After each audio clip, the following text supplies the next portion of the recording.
are late. Hindi ako late. Ang usapan natin, 5:30 p.m. Of course not. 5 p.m. ang sabi ko at 8:30 na. So, you look like me? I'm a liar? I'm a liar? Masabi?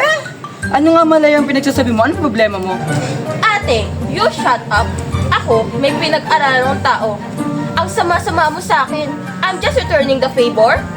Anong ate? Ikaw ang ate ko at amo ako dito, hindi lady guard. Kaya tantanan mo nga ako at mag-usap tayo ng matino. Ikaw, makikipag-usap ng matino? Simulat sa pool, hindi ka nakipag-usap ng matino. At tinanggap mo lang ako sa opisina para paghigantihan. Masisisi mo ba ako pagkatapos mapagmalupitan ng pamilya mo ang pamilya ko? Iisang pamilya lang tayo. Hindi totoo yan! Nanggaling ako sa pamilya ng mga kabayo, samantala ikaw ay nanggaling sa pamilya ng mga mangga. Isang pamilya? Sabihin mo yan sa nanay mong presidente ng mga aswang. Walang presidente ng mga aswang. Kung ang nanay mo ay presidente ng mga babarang kabit. Kung hindi dahil sa'yo, hindi naging baldado ang nanay ko. Bakit? Ako ba ang tumulak? Kung sinaklolohan mo siya, eh di sana nakahawak siya sa baba mo at hindi siya nalumpok. Of course not. 8:30 p.m. Of course not. 5:30 p.m. ang sabi ko at 8:30 p.m. na. Wait lang Of course not. 8... Of course not. 5... Of course not. 5 p.m. ang sabi ko at 8:30 na.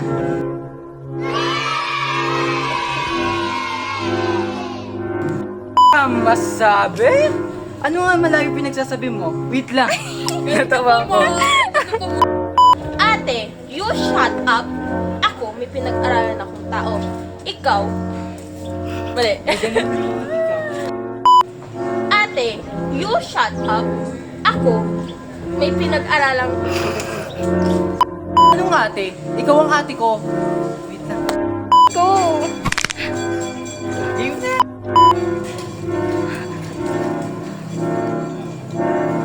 Hindi totoo yan. Nanggaling ako sa pamilya ng mga kapatid. Ang sakit.